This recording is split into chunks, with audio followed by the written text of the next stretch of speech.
এ যুবক ভাই, কয় ঘন্টার সময় আমার মালিকরে দিছেন? আমার আল্লাহ বলেন 24 ঘন্টার ভিতরে বান্দা আমারে একটা ঘন্টা সময় দিলি না। ইমাম সাহেব ডাকতে আসেন না নামাজ পড়ায়, হুজুর আপনারা তো ফরার করে খান, আদার নামাজে বসন যায় মানুষের ঘরে খান আর মসজিদে ঘুমান। আপনারা তো খবর জানা, ব্যবসা করি, খুব ব্যস্ত। নামাজের লেগে ডাক দিলে কি ব্যস্ত? এ আসেন না, কে হবিগঞ্জ দিয়া বক্তা আসবে, কিন্তু ওয়াজ নসিহত শুনি কবেটা তুই আদের আছো, আমি খুব ব্যস্ত। মোট কথা হলো সে অপশন নাই, খুব ব্যস্ত, ঠিক কিনা? আল্লাহ বলেন বান্দা আমার জন্য, দিনের জন্য আমি তোরে ডাক দিলে তুই বড় ব্যস্ত ব্যস্ত ব্যস্ত।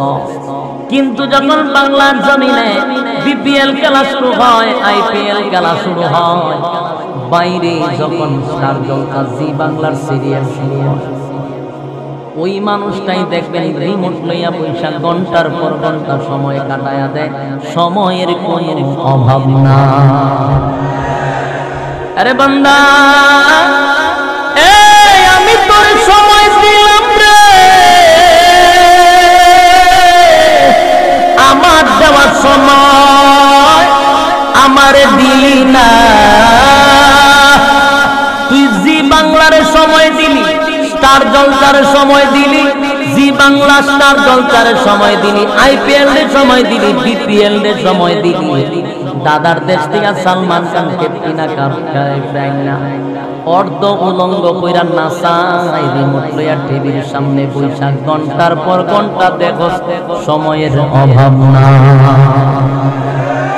কিন্তু বান্দা আমি আল্লাহ তোর প্রতি ইনসাফি বিচার করব না, ইনসাফের বিচার করব রে বান্দা, ইনসাফের বিচার। ও বান্দা, তোরে তো সময় দিয়েছিলাম আমি, এই সময়টা তো আমার দেওয়া ছিল রে বান্দা, কিন্তু আমার দিকে সময় দিলি না। জি বাংলারে দিলি, স্টার জলসারে দিলি, আইপিএল এ দিলি, বিপিএল এ দিলি। ও বান্দা, আমার দেওয়ার সময় তোরে কি দিছিলাম এই কাজে ব্যয় করার জন্য? বান্দা তুই আমার কাছে হিসাব দে, বলুন না বান্দার হিসাব দেওয়ার যোগ্যতা আছে না? আমার আল্লাহ বলে বান্দা আমি তোরে কত নিয়ামত দিলাম,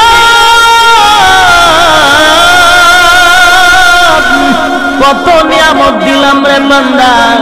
আমি আল্লাহ যদি তোর নিয়ামত না দিতাম, আজকে বন্ধু বান্ধবের লগে বসে আড্ডা মারতে পারতি না। এরে আমি যদি তোর দুইটা হাত না দিতাম, দুইটা পা না দিতাম, বলুন না হাত পাও নাই যার, তার বন্ধু আসেনি, তার লাগে কেউ আড্ডা মারে? আপনারা রাস্তাঘাটে দেখবেন অনেক ভিক্ষুক আছে যার দুইটা হাত নাই, যার দুইটা পা নাই, এমন ভিক্ষুকের কোন বন্ধু বান্ধব আছে? কেউ তার সঙ্গে বৈশা সেলফি তুলে না। ওই ভিক্ষুকের টাকা দিয়া চলে যাইবেন না, একবার তার দিকে তাকাইয়া খেয়াল করবেন আর বলবেন, আরে মালিক তারে তুমি বানাইছো,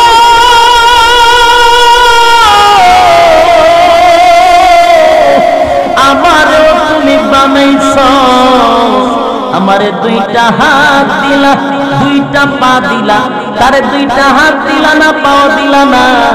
আমার সঙ্গে কত মানুষ সেলফি তুলে, আমারে বন্ধু দুস্থ কইলা ডাক দেয়, কিন্তু তার বন্ধু নাই, তার দুস্থ নাই, তার সঙ্গে কেউ সেলফি তুলে না। মালিক রে, সমাজের মধ্যে ওই লোকটার 4 পয়সার কোনো দাম নাই, আর আমারে তুমি নিয়ামত দেওয়ার কারণে কত দাম। আল্লাহ বলে বান্দারে তোরে হাত দিলাম, পা দিলাম, বান্দা কতগুলা নিয়ামত দিলাম, তুই আমার প্রতি খরচ করলি না, দুনিয়া দুনিয়া দুনিয়া করিয়া দৌড়াইলি।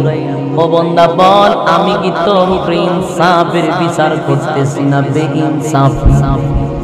বান্দা নিজেই বলবে মালিক তুমি আমার প্রতি ইনসাফের বিচার করছো গো, বেইনসাফি কোনো বিচার করো নাই। বেইনসাফি কোনো বিচার তুমি করো নাই। আল্লাহ আমি অপরাধী, আমার শাস্তি পাওয়ার যোগ্য, আমি শাস্তি পাওয়ার যোগ্য। আল্লাহ বলবেন ফেরেশতারা রে, নাফরমান নিজেই স্বীকার আইছে সে নাকি অপরাধী, বান্দা অপরাধ করেছে স্বীকার আসছে, বান্দাকে জাহান্নামে ঢুকা। আরে ভাই সেদিন আমার মালিক বেইনসাফি করবে না গো, ইনসাফের বিচার করবে। অপরাধী নিজে বলবে আল্লাহ আপনি আমার উপরে বেইনসাফ করেন নাই, ইনসাফ করছেন, আল্লাহ দিল জাহান্নামে ঢুক। এ নাফরমান জাহান্নামে ঢুক, কথা কইছ না তো? এতগুলা নিয়ামত দেওয়ার পরও আমি আল্লাহর গোলামি করস নাই। দাদাদের দেশের সিরিয়াল দিকে ব্যস্ত ছিলি। তোর দাদায় দেশ বানাইছে সালমান খানরে, তোর দাদায় কায়েফরে বানাইছে কেপিনা কায়েফরে, ওর তো উলঙ্গ হইয়া দুনিয়া কিয়ামত করছে বাংলাদেশে বইবে না চাইয়া। এগুলা ঘন্টার পর ঘন্টা সময় দিছস, আমি আল্লাহরে একটা ঘন্টা সময় দিলি না। যা জাহান্নামে যা। ইন্না জাহান্নামা কানাত মিরসাদা লিত্তাগিনা মাআবা লাবিসিনা ফিহা আহকাবা লা ইয়াযুকুনা ফিহা বারদান ওয়ালা শারাবা ইল্লা হামিমান وغساقا جزاء وفاقا। আরে বান্দা এই জাহান্নাম কেমন জায়গা জানোনি? জাহান্নাম হলো একটা গোপন জায়গা। এই জায়গাতে কে থাকবে? সীমা লঙ্ঘনকারীরা অবস্থান করবে যুগের পর যুগ, যুগের পর যুগ অবস্থান করবে সীমা লঙ্ঘনকারীরা, যারা আমার আল্লাহর সঙ্গে নাফরমানি করেছে, রাসূলের শানে নাফরমানি করেছে। আল্লাহ বলেন তাদের স্থান হবে জাহান্নামে।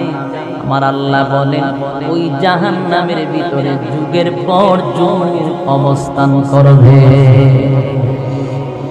আমি জানতে চাই যুগের পর যুগ যদি কেউ অবস্থান করে ফেটে কি জ্বালা রে কোনি? পানির পিপাসা, কথা হয় না? পানির পিপাসাও লাগবে, পেটে কি দাও লাগবে বলুন না?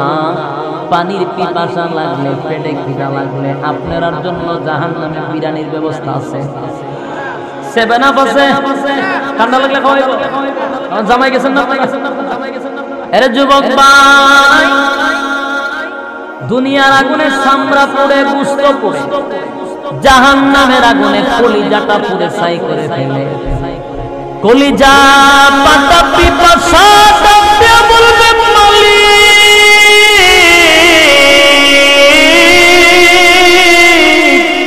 পানি দাও, পানি দাও গো, পানি দাও, পানি দাও, পানি দাও বলে চিৎকার দিতে থাকছে। 1000 বছর চিৎকার দিবে রে পানির জন্য, 1000 বছর কেউ ফিরেও তাকাইবে না। আমার আল্লাহ বলেন আমার মায়া দয়া সেদিন থাকবে না। এ যুবক ভাই, আমার আল্লাহ বলেন দুনিয়াতে আমার নাম রহমান, আল্লাহর নাম রহমান। দুনিয়াতে রহমান হলো সবার জন্য, সবার জন্য রহমান। নাস্তিকের জন্য রহমান, আস্তিকের জন্য, আল্লাহ মানলেও না মানলেও সবাই খাওয়ায় নেই। কেন বলে? রহমান নামের গুণে। আল্লাহ বলেন দুনিয়াতে আমার সবার জন্য মায়া দয়া, পরকালে আমার আল্লাহ বলেন আমার নাম হলো রাহিম। এটা শুধু মুমিনের জন্য, নাফরমানের জন্য না।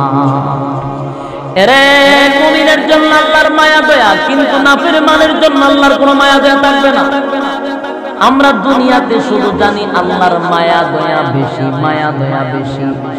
আল্লাহ বলেন বান্দারে আমার মায়া দয়া বেশি, আমি যত বড় আমার মায়া দয়া তত বড়, আমি আল্লাহ যত বড় আমার আযাব আর গজব তত বড়।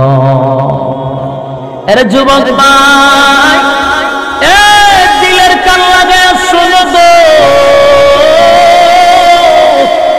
একটা কথাও মন করা না, দিলের কান লাগায় শুনেন।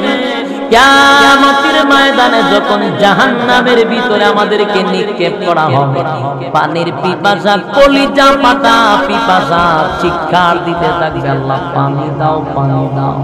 আমার আল্লাহ বলবেন, দুনিয়াতে তোরে কত নিয়ামত আমি খাওয়াইছি, কত ঠান্ডা গরম পানি খাওয়াইছি, কত মিঠা পানি শরবত পানি খাওয়াইছি, বন্দা খাইয়া একদিন আমি আল্লাহকে আল্লাহ বলে ডাক দিলি না।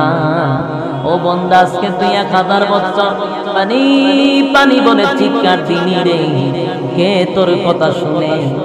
1000 বছর পরে আমার মালিক ডাক দিয়া বলে, ফেরেশতারা রে, নাফরমান ডাকি চায়, বলে আল্লাহ নাফরমান পানি চায়।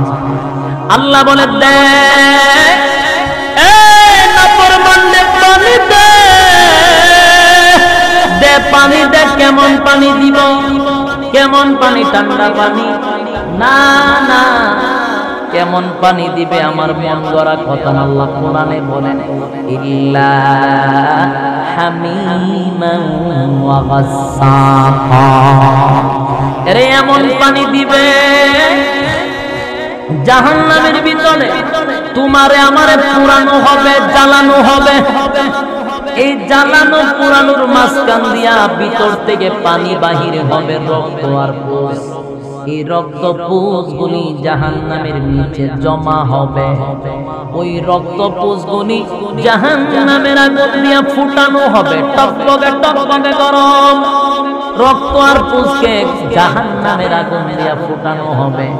আমার আল্লাহ বলেন, ফেরেশতারা রে, নাফরমানে দুনিয়াতে বহু ভালো পানি খাইছে, কিন্তু আমি আল্লাহর গোলামি করে নাই, তাই আজকে জাহান্নাম থেকে রক্ত আর পুষ বিষাক্ত পানি গ্লাসে লইয়া নাফরমানের মুখে ঢেলে দে।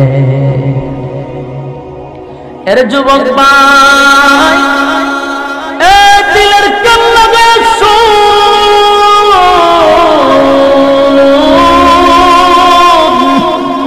জাহান্নামের ভিতরে পানি দেওয়া হবে গো, রক্ত আর পুষ গ্লাসে লইয়া বন্দারে পানি পান করাইবে, পানি পান করাইবে। এত গরম, এত গরম পানি না, পানিটা মুখের ভিতরে নেওয়ার সাথে সাথে বন্দা একবারও ভাববে না পানিটা তিতা না মিঠা, ঠান্ডা না গরম, একবারও দেখার টাইম নাই। কারণ হাজার হাজার বছরের পানির পিপাসা, হাজার হাজার বছরের কলিজা পাটা পিপাসা, এরে বন্দা একবারও চিন্তা করবে না পানিটা ঠান্ডা না গরম। পানি বলছে তো মুখে ঢেলে দিছে। যখন পানিটা পান করবে, আমার নবী বলেন, জাহান্নামীদের জিহ্বা সহ, গলা সহ, কলিজাটা সহ, নারী গুলি যা আছে সবগুলি গলে গলে একবারে পায়খানার রাস্তায় বাহির হয়ে যাবে। নাউজুবিল্লাহ। কি খাল কি বলবেন? এর যুবক ভাই, এই এত বিষাক্ত পানি গো,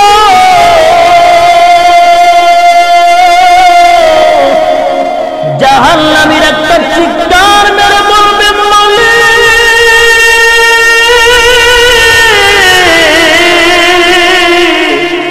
কেমন পানি দিলা গো, কেমন পানি দিলা, কেমন পানি দিলা। পানি পান করার আগেই ভালো ছিল, পানিটা পান করার পরে ভিতরের নারী বুড়ি সব যে বাহির হয়ে গেছে। আল্লাহ কষ্টটা বেড়ে গেল, বরদাস্ত করতে পারি না, আর যে সহ্য করতে পারি না রে মালিক, তোমার কাছে না পানি চাইলাম কলিজাটা ঠান্ডা করার জন্য মালিক, কেমন পানি দিলা গো। আমার আল্লাহ ডাক দিয়া বলে, বান্দা রে, এটা আমি আল্লাহর কোনো দোষ নাই, আমি আল্লাহর কোনো দোষ নাই। ও বান্দা, আমার আল্লাহ তখন জবাব দেয়, আমার আল্লাহ বলেন জাযাআউ ওয়াফাকা। আমার আল্লাহ বলেন জাযাআউ ওয়াফাকা, বান্দা এটা তোর কৃতকর্মের পূর্ণফল। তুই যে দুনিয়াতে আকাম কুকাম করতি আর গুনাহের প্রতিযোগিতা করতি আর নিজের অনেক কিছু মনে করতি, গুনারে গুনাহ মনে করতি, আমি আল্লাহর নাফরমানি করতি, তাই আজকে তোর কৃতকর্মের পূর্ণফল ভোগ করতে তার মজা ভোগ করতে থাকো জাহান্নামের ভিতরে।